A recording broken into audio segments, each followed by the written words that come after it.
Jadi mohon yang terakhir saya ingin sampaikan, tidak ada kesuksesan tanpa kerja keras, tidak ada kesuksesan tanpa perjuangan, dan tidak ada kesuksesan tanpa dorongan doa dari kedua orang tua kita.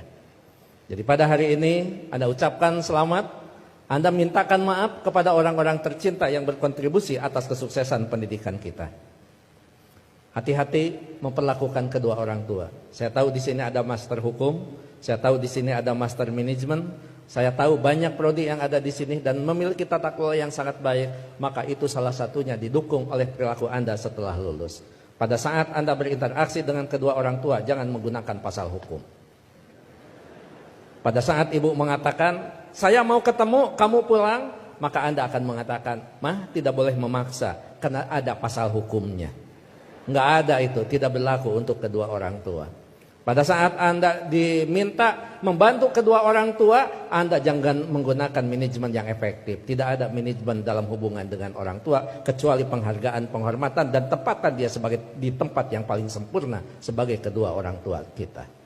Saya hanya ingin mengulang dengan cerita yang lama, tetapi ternyata ini memberikan sebuah inspirasi bagi kita. Mohon maaf, saya pernah jadi seorang pejabat. Pada saat saya sedang rapat, saya ditelepon oleh keponakan saya dan menyatakan ibu saya dalam keadaan sakit. Kemudian saya balas telepon itu dengan sebuah ungkapan yang agak sedikit sombong. Tolong cepat bawa ke dokter dan nanti uangnya akan saya transfer. Ternyata ibu dari kejauhan menjawab kalimat saya dengan sebuah kalimat yang tegas. Enggak usah ditransfer, yang penting kita bisa ketemu. Kalau ibu sudah mengatakan yang penting kita bisa ketemu, maka jabatan itu tidak ada, maka rapat itu tidak ada. Dan boleh saya katakan, kalau saya sudah dipanggil ibu dan bapak, tidak ada yang bisa menolak panggilan siapapun, termasuk atasan saya. Kalau itu ibu dan bapak yang memanggil, kena yakin, kalaupun saya bisa memberikan sebuah alasan, Pak mohon maaf ibu saya dalam keadaan sakit, maka atasan saya akan memahami semua, karena mereka juga pernah dibesarkan dan memiliki rasa hormat kepada kedua orang tuanya.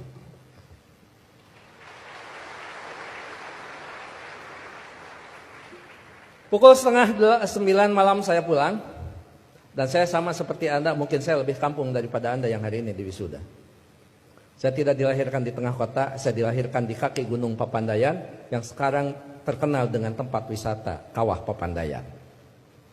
3 jam saya sampai di rumah, 11:30 saya sampai di rumah. Ternyata ibu dalam keadaan segar bugar, tetapi saya tidak menunjukkan perasaan suudon kepada ibu.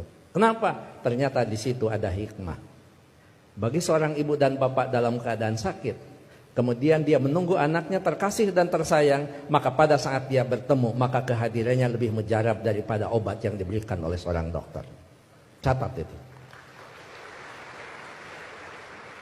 Ibu tidak hanya menunjukkan segar dan bugar, tapi ibu juga tetap memperhatikan kesukaan makanan anaknya. Saya dimasakkan sayur kacang merah, saya digorengkan asin peda, saya dibuatkan sambal terasi, dan saya juga dibakarkan pete. 11:30 malam, coba bayangkan ada sayur kacang merah, nasi putih, bakar pete, dan belum peda ditambah sambal terasi. Boleh dibayangkan setelah wisuda. 11:30 malam saya disuguhi makanan itu, maka tidak ada kalimat yang bisa diucapkan kepada ibu selain mengucapkan terima kasih. Padahal saya tidak biasa makan malam, kecuali makan nasi di waktu malam. Ya saya makan. Saya tidak pernah mengatakan, Amah ngapain masak? Kan kata dokter paling tidak 3 jam sebelum tidur kita boleh makan. Ini mau tidur 11:30, ngapain masak? Bagaimana perasaan ibu pada saat seorang anak yang dia tunggu, yang dia masakan, kemudian anak berargumentasi dengan sebuah ilmu di mana ibu tidak paham tentang ilmu itu. Menyakitkan. Iya, saya makan dan saya berdoa mudah-mudahan ini jadi obat. Begitu saya lirik dari sudut mata saya, ibu kelihatan bahagia. Kenapa? Makanan yang dia pasak itu betul-betul dimakan oleh anaknya. Begitu selesai makan, saya mengatakan kepada ibu, Amah, mohon maaf, ini makanan sangat enak, terima kasih. Tapi mohon maaf besok tidak akan pulang siang karena ada pekerjaan yang tersisa. Kemungkinan saya pulang sebelum sholat subuh. Ibu dengan bijak mengatakan, enggak apa-apa. Yang penting kita sudah ketemu. Sok istirahat. Saya sambil dituntun, dibawa ke kamar. Setelah di kamar saya diselimuti. Ibu lupa kalau anaknya adalah seorang profesor. Ayo tepuk tangan. Itulah ibu. Jadi Anda mohon maaf, baru juga ahli madya ya. Ahli madya, ibu mau nyelimutin. Ngapain? Ini baru di wisuda. Ada yang lebih tinggi lagi. Masa mah disimutin? Ini tekan sarjana. Nggak ada di depan orang tua itu. Jangankan ahli madya, sarjana, master, doktor, seorang profesor di hadapan ibu, di hadapan bapak, tetap kita adalah seorang anak yang perlu menghormati mereka.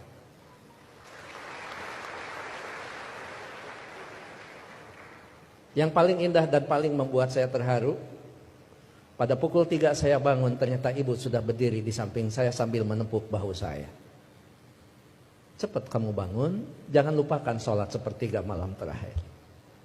Kenapa?